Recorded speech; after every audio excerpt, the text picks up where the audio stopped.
Welcome back to the Principles of Management for my students of BBA LLB. This is the seventh lecture. In the last lecture, you shall recall that we discussed uh, two debates actually. One was management versus leadership, and the other was administration versus management. And I try to give you all the perspective of various scientists, social scientists, and various management thinkers.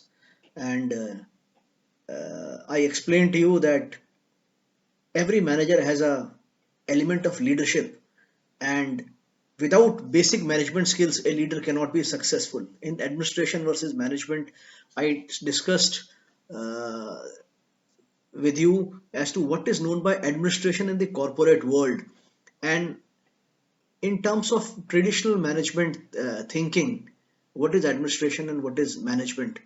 So today we move forward, and once again, just to remind that I have drawn most of my lecture. I have depended upon various sources for my lectures, and I give credit to Principles of Management, which is a book written by Professor Dr. Praveen Durai, and the publisher is Pearson Education. I have a Kindle edition, and apart from that, I have used the knowledge which is contained in various websites and in magazines and in Economic Times and Business India and Rediff.com, and I have given references. We have discussed a lot of things like managerial process or functions, and we have discussed Henry Mintzberg concept of what are managerial rules, the 10 managerial rules. We have discussed. What we are going to do today is we will discuss the importance of various components of managerial environment. I will take you through, because management cannot exist in vacuum. A manager performs, acts, functions in an environment, because in a vacuum nothing exists, not even air, as they say. And I will discuss with you various components of managerial environment. How do they impact the working of a manager? And we will also start the topic of approaches to study of management, and we will try to cover. It has many approaches. There is classical approach, there is behavioral approach, there is systems approach, there is contingency or situational approach, then there is quantitative or operations research approach, and there is an IT approach. We will try to at least take in today's lecture the classical approach, and if possible the behavioral approach. So uh, let us begin by discussing what are the various components of management. We can divide the managerial environment, or for that matter organizational environment, but we like to call it managerial environment because managers are the people who lead an organization. They manage the organization by getting work done through others willfully, enthusiastically towards a goal. So we call it managerial environment. Managerial environment by and large can be split into three parts. First is the internal environment, second is the task environment, and third is the general environment. So once again, first is the internal environment, second is the task environment, and third is the general environment. Let me explain to you what is meant by internal environment. Internal environment is shaped by the forces that remain within the boundaries of the organization. Once again, internal environment is shaped by those forces which remain within the boundaries of organization. Internal environment greatly influences the behavior of its members. Let me explain it like this. Think of a house as internal atmosphere, as an environment, as an ecosystem. So within the house, there is a grandfather, grandmother, father, mother, and two kids. So that's how it is in most of the families, joint families. If it is a nuclear family, then father, mother, and two kids in a normal urban setting. So these are the four players. These four players form the internal environment. Their behaviors towards one another, who's the leader, who's the follower, is there equality amongst them, or it is an environment of dictats and or a dictator and the followers. So this is what is meant by internal environment. Internal environment also decides how how this ecosystem will respond to the external environment. Suppose at midnight there is a knock at the house door. There is a knock at the house door, and it's 2 a.m. and there is a knock at the house door. So who will be the first one to open? What will be the discussion? I'm just giving a hypothetical situation. So internal environment. Second is the task environment. Task environment is created by forces that frequently interact with the organization. Once again, task environment consists of forces that frequently interact with the organization. In a household, the housemaid who comes or the house help who comes to clean the utensils or to mop the floor, okay, or the milk vendor who comes to deliver the milk, okay, or the next door neighbor, okay. So in an organization, who are the people who frequently, although they are not part of that in organization, but they frequently interact. It can be customers, suppliers, distributors, trade unions. So many times you can say trade union as a union of workers within the organization. But then trade unions also have affiliation. There is a C2 trade union, and uh, there are trade unions which are affiliated to various parties. So this task environment is also very important for accomplishment of organization goals, because it directly or indirectly influences the manager's decision and actions. Customers, you know, there is a new company which has modeled its entire business on online sales. They say we will not sell through offline mode. We will not sell through stores.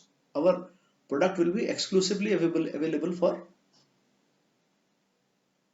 our product will be exclusively available for online customers only. So customer behavior, buying pattern. Third is general environment. So internal environment, task environment. Internal environment is purely internal. Task environment is one which frequently interacts with the internal environment. General environment is a broad factor and situations that affect almost all organizations and industry. For example, a tax regime if it changes, introduction of GST, abolition of excise duty, abolition of CST, abolition of LST, which is the local sale tax. Okay, so this is general environment. The general environment can present new challenges, right? It can present new challenges. It can also present new opportunities. Quite rightly, it can present new opportunities. So managers have to continuously examine the forces in the general environment on a proactive basis. So before GST was introduced one fine day by Shri Arun Jaitley and his team under the Modi regime, large companies, progressive companies, they had anticipated this, and they had known that what needs to be done, what would be the fallout of scrapping of old tax norms and the introduction of general goods and services tax GST. So this proactive measure, it helps in improving the what? One is organizational preparedness, organizational preparedness, and second is adaptability. They will be prepared and they would be able to adapt. It is said that managers at various levels need to be on top of their jobs in terms of understanding very well the environment. So across different levels of leadership, these environments are more noteworthy. Let us take the case of a plant manager, a factory manager. What is most important for him is the internal environment, which is his customers, right? His workforce. Also, it is very important for him to get uninterrupted supply of raw material, isn't it? So for him, it is very important that his supply chain is working properly. Supply chain, perhaps for a factory manager, can be task environment if it is not reporting to him. But the vendors of the supply chain management, of course, they are not a part of the organization. They are not a part of the organization, but they are the part of the, they have a bearing on the company. So for the factory manager, this becomes his task environment. He may not be so much impacted by general environment, because general environment is taken care of by the top management. So middle management will be tasked with, junior management will be more concerned about the internal environment, middle management about internal environment, task environment, and they can give proactive suggestions to the top environment when it comes to general environment. For example, but these are not watertight chambers. For example, the Bharat Bandh, the call for it which was given yesterday, and it kind of succeeded in Delhi. So, and Bharat Bandh, all the farmers were congregated at Singhu border. So all the industries or the factories around Narela, they were impacted because workforce were not able to workforce was not able to reach the organization. No, this is one off. But suppose this stalemate continues and the law and situation turns bad, then general environment becomes vital even for the factory manager. So he will have to get in touch with the top bosses of the company, and he will have to take a decision. He will have to be guided by them, and he will have to give inputs as to what would he do. Suppose there is a situation where things can things have a possibility of turning violent, and the factory is very near to the border, and the agitating farmers are not too far off. It is possible they will say, okay, we are closing the factory for. So let us now discuss the various components of managerial environment in some detail. First, let us discuss the internal environment, which I said is it consists of those people who are within the organization. So most importantly, employees are the driving force of any organization. Today, if you see a company like Wipro, except Azim Premji's son, who's the chairman, all the employees at the top level, none of them at the top level, at the board level, none of them, or very few of them, are from the family that holds majority share. Most of them are professional employees. Companies like L&T, companies like ITC, these are companies which are completely employee driven. The chairman, Mr. Chugh, and after that the legendary Yogesh Deveshwar, they were not owners of the company. They were directors, but they were nominated by the shareholders. They were elected by the shareholders. So they were professional employees. Like Indian Oil Corporation, it is majority stake is by the government of India, but who's driving it, who's running it? It's a the employees are running the company. If you see, even Reliance Industries Limited, the significant share is with the Ambani family, but people who are running the company are employees. You must have heard of many top level people who are responsible. I know PMS Prasad. He's head of the refining business, and he's like he and his team of professionals. They are the final words in terms of the refinery business. So employees are vital, important for any organization. It does not need much effort to know that without good employees, a company will crumble. You will find any successful business person who's celebrated by social media or by the business world, who's given an honor, he never fails to mention that employees, he gives full credit to the employees. Employees can make or mar an organization. There was a, I will not take the name, there was a multinational automobile factory in Haryana, and the employees were so bad that they created ruckus in the factory. And finally, it was an automobile ancillary unit, and finally the company moved its base from Haryana to some other state. Employee unions were, they had gone berserk. They were uncontrollable, very indisciplined. Employees can play a key role in preventing frauds in the company. They can play a key role in helping the company rise to the zenith, to the great glories. So employees are very important. Let's discuss second is shareholders. Shareholders means people who have the equity share of the company. It is very important that shareholders are not a noisy bunch, a cantankerous group of people who disturb the annual general meetings. This used to happen. Shareholders, their aspirations are very important for the organization. ITC, when Yogi Deveshwar took over as chairman and managing director, ITC used to give very big dividends, large dividends. He reduced that dividend and he explained to the shareholders that he wants to give less dividend so that the money saved can be earned in developmental projects. He wanted to open more hotels. He wanted to get into FMCG business. For that, he had to commission studies. So, it is very important for management, organization, leadership to keep shareholders happy. Shareholders are always happy with companies like Reliance.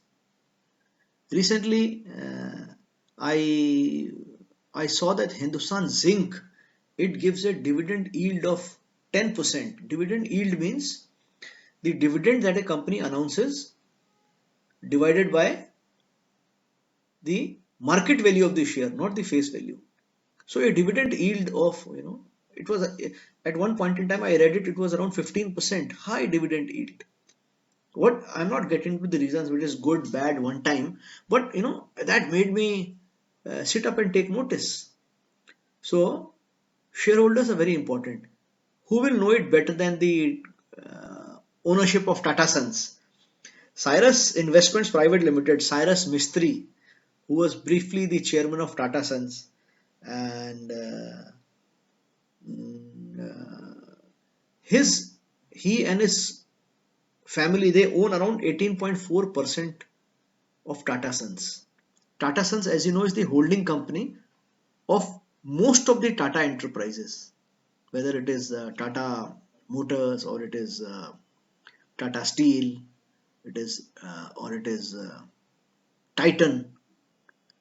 Do you know one of the significant shareholders of Titan is Tamil Nadu Industrial Development Corporation, a government of Tamil Nadu body, but it never interferes in the functioning of Titan, and Titan keeps on giving it a good dividend. They are happy.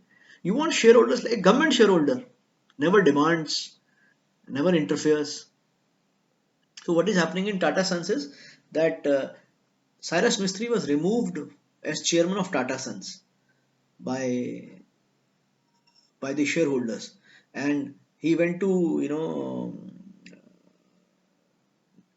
appellate tribunal, and the National Commission on Appellate Tribunal, it has ruled that removal of Cyrus Mistry as chairman was illegal, and appointment of Mr. Chandrasekhar as chairman in his place is also illegal.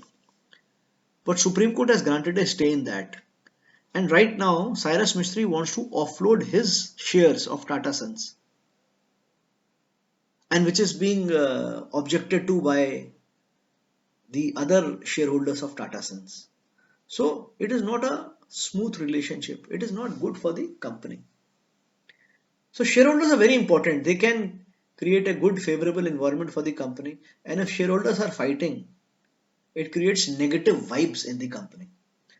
Third is organizational culture. We are discussing the internal environment. Organizational culture. You remember Edgar Sheen's perspective.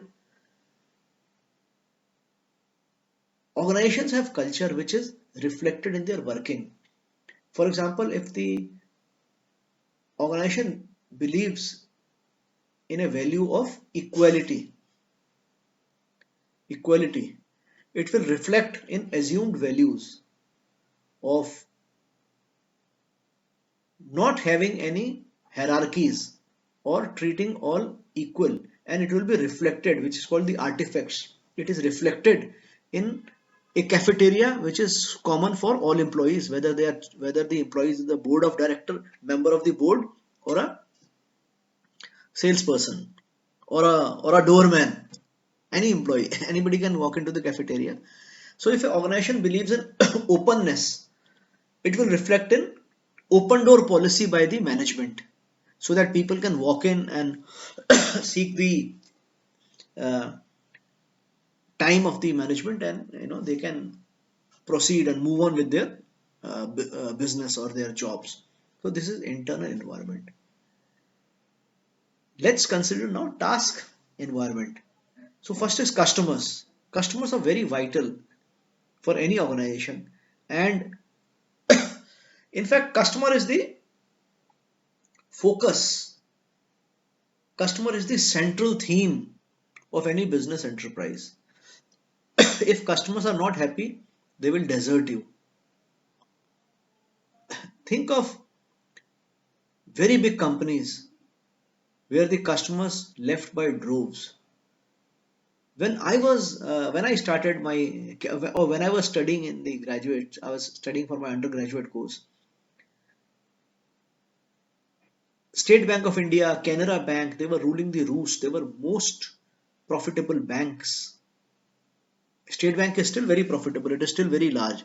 But at that point in time, a new bank had come, Times Bank, and it had put a ATM. And Times Bank, it was giving a better interest on fixed deposit. So people generally gradually went left public sector banks and they went to private sector banks. Today, ICICI, Axis Bank, HDFC Bank, Kotak Mahindra Bank, IndusInd Bank, their market capitalization is highest. Market capitalization of HDFC is higher than the market capitalization of top public sector banks. So why? Because customers repose their faith in these banks. So customers are very important for managers. How customers behave, react, view, understand a company is very important. And for that, you have to be ready to satisfy their demands, and you have to be ready to give them what is called the delight factor. Okay. Similarly, suppliers. Suppliers are very vital. The importance of suppliers can be gauged by the fact that if suppliers fail to supply you the raw material on time, the plant can get closed. Remember the raw material, the what is called the API for pharmaceutical industry, it comes largely from China. And during the pandemic, what happened? API stands for active pharmaceutical ingredient, and India is dependent upon China to a very large extent. During the pandemic, when the supply situation had come to a halt, or supply situation was disrupted, industries were disrupted. The pharmaceutical industries were disrupted. So suppliers are very important. A good supplier can uh, give you a lot of comfort factor, and if your relationship with your suppliers is not good, it can lead to a lot of heartburning, right? Third is competitors. Competitors also are a part and parcel of managerial environment. If suddenly competitors they drop their prices, and you deal in a product that is largely price sensitive, and the branding is not so important, but price is important. Let us say you are supplying sulfuric acid, or you are supplying a chemical, and branding is not so important, and your competitors give a 1 month credit period to the largest factory competitor. I remember in Indian Oil Corporation, we were competing with Hindustan Petroleum and Bharat Petroleum for the business, industrial businesses. And although all were government-owned companies, we had strong competition amongst ourselves. So for the first time, for a very large transporter, Bharat Petroleum offered to build tankages free of cost. Those were the times when this was not done. So it offered that they will build tankage for them, and they will stock product for them. Only one, and only after the product has been has been dispensed into the vehicles of the transporter will be charged. There was a proposal. I don't remember if it went through or not, but similar kind of a thing we used to do for a very large government customer in Kashmir. It was a power corporation, and Indian Oil used to maintain the uh, installation, and only after the product was discharged would we charge the power corporation of Kashmir. So, and this, because of this, competitors were not able to enter because we had already built a huge infrastructure. Then comes your distributors. Distributors are the people who distribute your products to the market. Now, the role of distributors is very vital. Take the case of a product like a food product in which a distributor of Amul is also stocking the product of Nestle. Now, Nestle and Amul they compete in the market of powdered milk. They compete in the market of baby food, isn't it? So, but a distributor has limited budget, so he can choose to stock more of Amul and less of Nestle, or vice versa. So, for a sales manager, distributor is very important. How good is your distributor in the market? What is his penetration? What is his reach? Trade unions. The trade union is another very important component of managerial environment. It was the trade unions which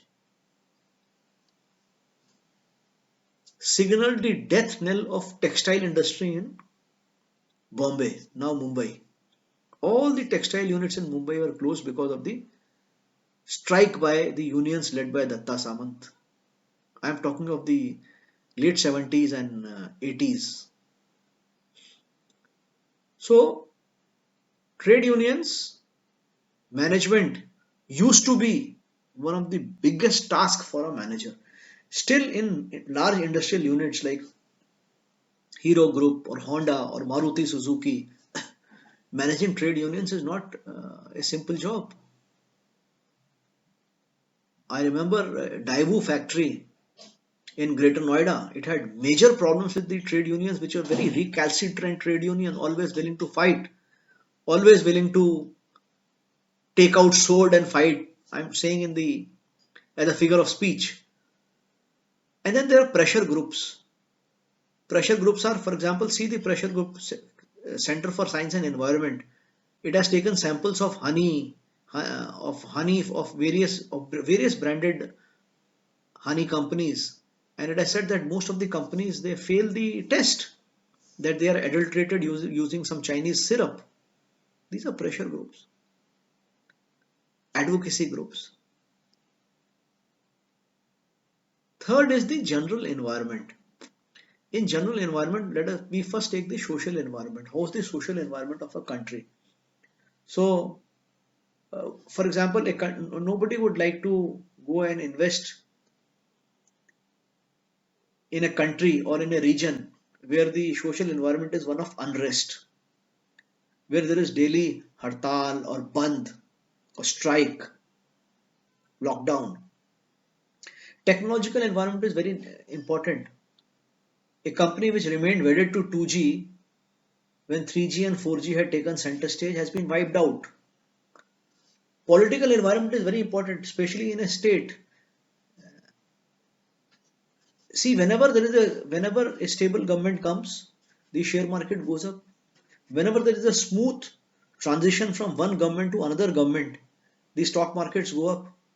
So political environment is very important for is an important component of managers. This general environment is for top management mainly, whereas the task environment is for middle management and for junior managers internal environment. So internal environment, task environment. So all managers are impacted by all three environments, but general environment is basically uh, the top echelons of management have to handle the general environment. Legal environment of a country is very important. So if government of India is bent upon taking retrospective tax from Vodafone, what kind of a signal it will send to the companies which are thinking of entering our market? What about foreign direct investment? Natural environment. Any country which is where there are natural calamities and stuff like that, it's very difficult for business to prosper. So I have given you a snapshot, so to say, of various components of managerial environment. How does a company scan the general environment? By keeping its antennas on, by keeping its eyes and ears open, by having a team of managers, analysts who keep on scanning the environment. Also, they take the services of various consulting groups. So I will suggest that you go to the websites of various consulting groups, and they have many published papers on various segments. For example, a big consulting group can have a paper published for petroleum industry. Another company can have a white paper published on the 5G industries. So businesses which are in these industries, they can read those papers, or they can even commission a study and come out with a comprehensive report, so that they can use this report for taking big decisions, big investment decisions. So this is what are this is the managerial environment, and how should managers exploit it is left to the initiative and wisdom of the managers.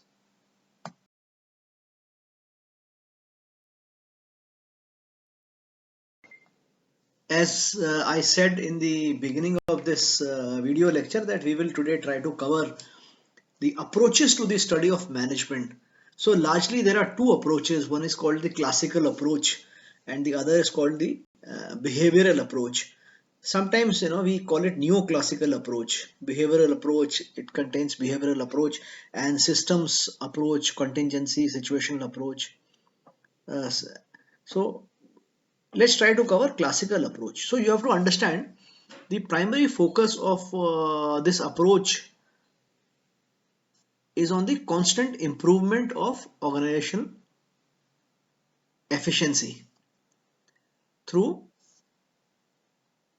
increased productivity. So productivity of an employee means how many, in layman terms, how many units he is able to produce in an hour, in in one day, or in 1 hour. And when you talk of team productivity, how much the team can produce in one shift, this is productivity. And efficiency means maximum output using minimal resources or optimum resources. So this is classical approach. So in classical approach, I will first, in classical approach also there are three divisions. One is called the scientific management theory, the other is called general administrative theory, and the third is called bureaucratic management theory. So let me explain what is meant by scientific management theory. The founder of this scientific management theory is late Professor F.J. Taylor, who he wrote a book called The Principles of Management, and in which he says, and these are early, uh, even pre-industrial, pre-World War time. He said that there is one right way of which is available for performing jobs in a most efficient manner. So, but the thing is, what is that right way? There is only one right way for performing a job. Remember, these principles of management mostly when the factories and everything had come. So the marketing orientation had not come, it was production orientation.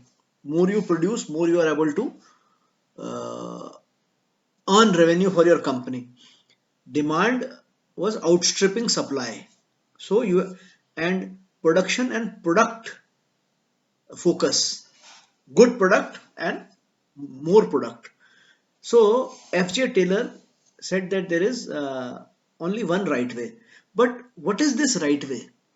This right way will be determined by only experts who have a scientific understanding. So this was not based upon merely experience or some witchcraft. So he said experts who will study a particular system, who will study it thoroughly, they will decide the right way. So before that, there used to be thumb rules or rule of thumbs. For example, to say rule of thumb means suppose one person can produce 1 unit in a day.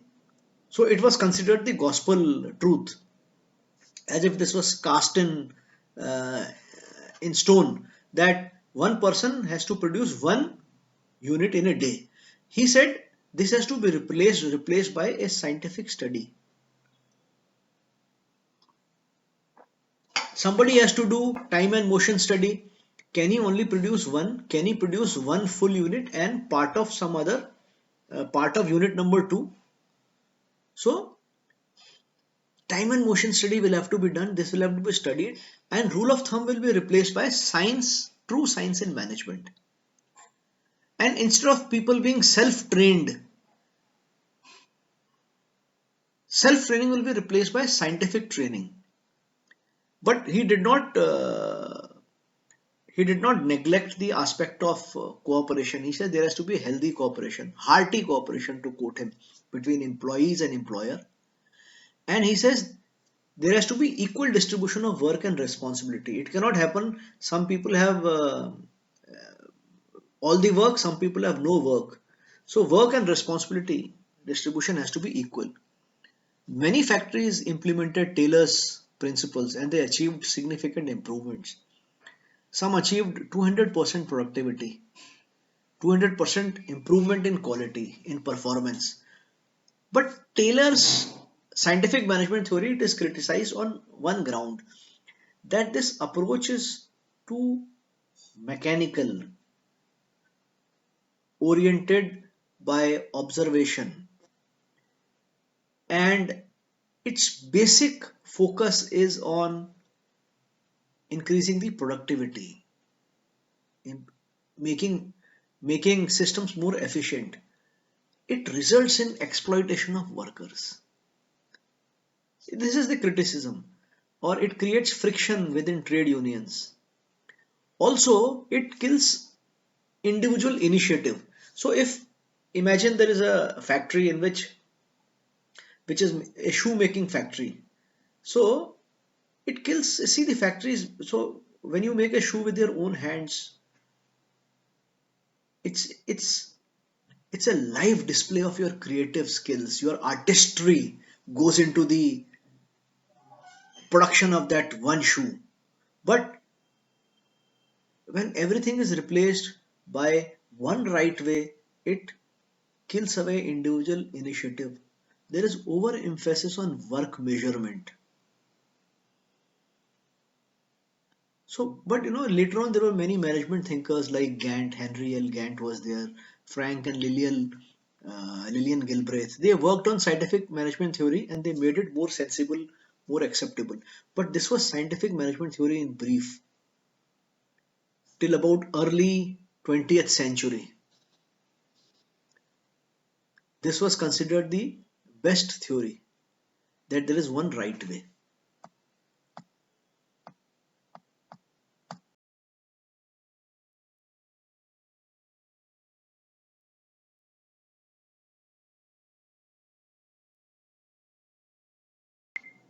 So I explained to you Taylor's work in scientific management theory. Another classical theory is general administrative theory. The father of this theory is Henry Fayol, who was born in 1841 and he passed away in 1925. He suggested good management practices for managers. He is widely regarded as the father of modern operational management. He actually developed a holistic view of management by looking at it from organizational perspective. In 1916, he wrote a book, General and Industrial Management, and he explained what a manager should do and what a manager should not do. So instead of merely focusing on the scientific theory of time and motion study and there is one right way, he classified the activities of an organization. He said there are six activities: technical activity, commercial activity, financial activity, security, accounting, and managerial activities. So what he's trying to do is he's trying to do the organizing part of the planning, organizing, staffing, directing, controlling the postdoc. So he said there are six activities: technical, commercial, financial, security, accounting, and managerial functions. These are six activities. And he said, based upon this, and there are six primary functions of management. Management has to forecast demand, forecast what they want to sell. They have to do planning, number two, number three, organizing, number four, commanding, number five, coordinating, and number six, controlling. So these are the various primary managerial functions of the organization. These are six basic managerial functions. And to perform these functions, he suggested some principles of management. So activities and functions are there. How to achieve them? He says there are 14 principles, and these are very interesting principles. And see, so many years have gone by since he suggested these principles in 1916. Nobody can find a fault with these principles as yet. So I will quickly spell out these principles of management they are called, by Henry Fayol, the French management thinker. First is division of labor. Division of labor is self-explanatory. If you divide the labor among several people and one person becomes an expert, each worker performs the same task with increased frequency. It leads to specialization. So when you are specialized, uh, you achieve higher output. For example, take the case of a LPG cylinder bottling plant. Somebody is an expert in filling the LPG, liquefied petroleum gas, in the cylinder. Somebody is an expert in checking whether the valve is leaking or not. Somebody is an expert in checking whether there is a leakage in the body or not. Somebody is expert in putting a cap on top of it, and somebody is expert in loading. So work is divided. So division of labor leads to more efficiency and output. Second is authority. He says authority is very important. Authority means the right to give order. It is essential for managers to get work done through workers. However, he says authority cannot be given without responsibility. So if you have got powers, you have to perform the task. Third thing, he said discipline is very important. Discipline means workers' observance of rules and regulation of the organization and their agreement made with the management. So this discipline. So if workers have agreed that uh, they have agreed to enter a fair and clear agreement, well judged, and that agreement has well judged punishment, and there is presence of good supervisors, and there are rewards. So workers have to follow that. Third, fourth, he said unity of command. Unity of command means employees they are receiving instruction from only one supervisor from while executing their tasks. A man cannot have two masters.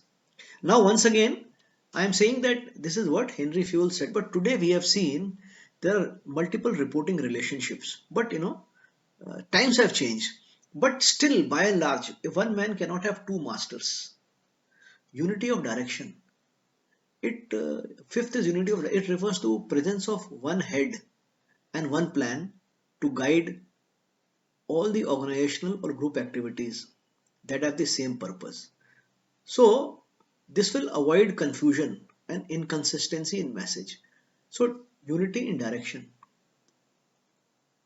Sixth is subordination of individual interest to the general interest. It means that the individual of one individual employee cannot take precedence over the organizational interest. So these are six principles. I will explain to you more principles in the next slide.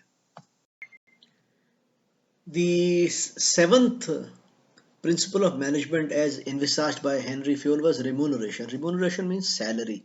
Fixation of remuneration should be in such a manner that an employee is satisfied, but also employer is not overburdened.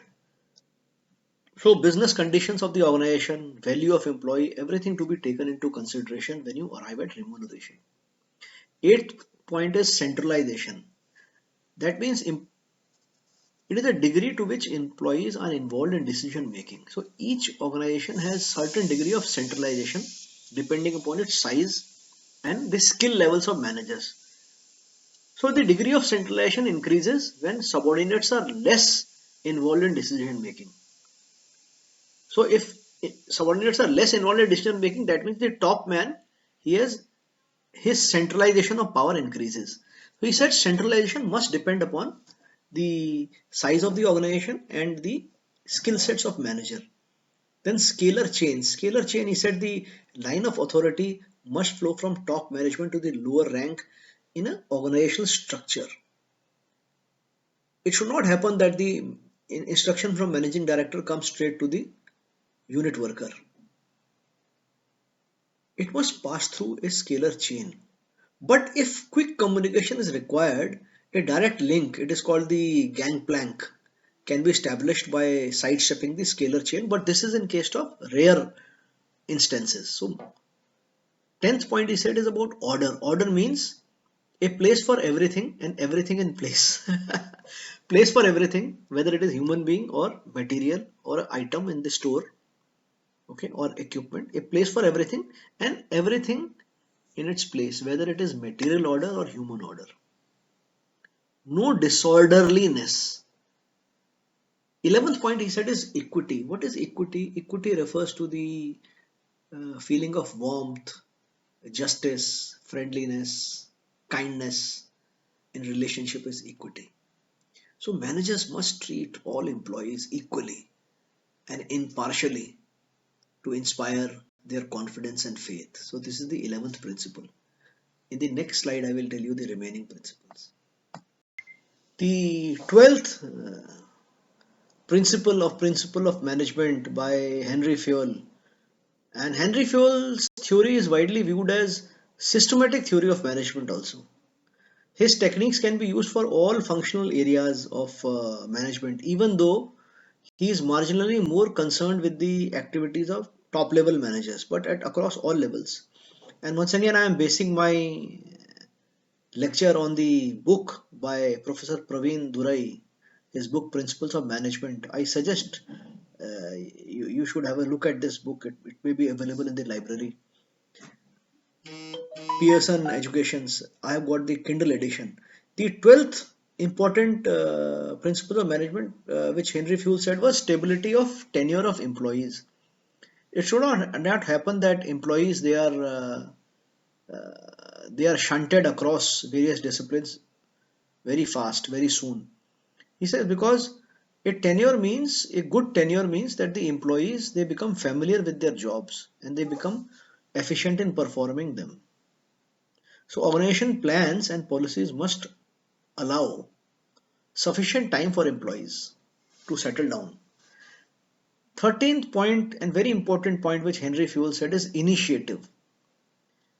Initiative refers to the capability of the employees to design, develop, and act on plans successfully. So they design the plan, they develop the plan, they act on the plan themselves. So it is their own creation. So management must encourage employees to take initiatives within the limits of the authority. And they should invent new ideas, try new experiments, and develop better techniques of job performance. This is the 13th. And 14th is spirit de corps. French word, it refers to the team spirit, harmony, unity, camaraderie among employees. And union is strength. And managers must try to build this sense of belongingness and oneness among the employees. So 14 principles of management by Henry Fewell. They may appear very simplistic, but he invented them. He sequenced them and he wrote them down first. So all credit to him, the great Henry Fewell. Classical approach to study of management. This is what we are studying right now. I will explain to you the third theory also, which is bureaucratic management theory. Bureaucratic management theory was given by Max Weber, who was born in 1864 and he passed away in 1920. He introduced a new organizational form in which hierarchy of authority and system of rules was considered most important. This is called bureaucracy. What is bureaucracy? It's a rigid organizational form where hierarchy of authority and there is a system of rule. So according to Weber, bureaucracy is the exercise of control but on the basis of knowledge, on the basis of skills. According to him, bureaucracy will discourage decisions which are irrational, which are based upon favoritism, family connections. It will encourage decisions based upon knowledge, experience, and expertise. So, bureaucracy will be formed on the basis of one's knowledge, one's ability to take decision, one's experience and expertise. So naturally, if that is so, in an ideal state, that is the best, isn't it? Decision should not be taken by somebody just because he has maximum number of shares or just because he belongs to a particular family which has a predominant influence on the company. So clearly, rational legal authority of managers is critical in decision making in bureaucratic organizations. Also, you have to understand that bureaucracy also strives at making effective use of authority to achieve organization goals. Today, bureaucracy may be a bad word. It may be a word which is associated with red tapeism. But at the time when Max Weber introduced it, the basic characteristics of bureaucratic organizations are number one, hiring based upon qualifications. Number one, hiring based upon qualifications, merit based promotions. Merit based promotions. Not no promotion just because your father is the managing director, so you join as management trainee and you become vice president in 5 years' time. A proper chain of command, division of labor, neutrality in application of rules, very important. Neutrality in the application of rules and regulations. So it does not mean that if you are a son of a owner working in a factory and if you break a rule, the penalty or the punishment will not be applied to you. And a bureaucratic organization depends upon reports and records in written form. And most importantly, separation of ownership from management. See, today in the corporate governance, this is the biggest word. And Max Weber is talking about it in uh, early 20th century. What a genius he is. So, hiring is based upon qualification, merit is the basis of promotions, chain of command is there is proper division of labor, neutrality in the application of rules and regulation, report and records for in written form for anyone's performance, and separation of ownership from management.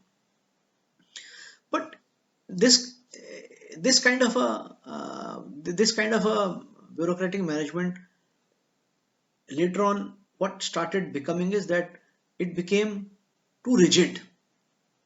Without paper nothing would move.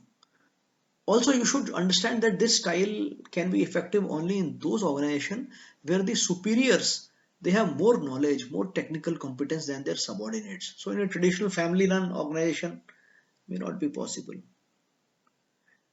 So these three classical approaches to management, they enable us to understand the management of people, processes and physical assets in a systematic manner. But this classical theory, it failed to project or failed to study and consider the differences in the behavior of the people and the changes in the organizational environment. So you can say that the classical theories, the classical approaches to management, they overemphasize the technical aspects of job without actually considering the persons who actually perform the job. All this necessitated in the development of other approaches, the neoclassical approaches, which we will take up in the lecture number 8. Thank you.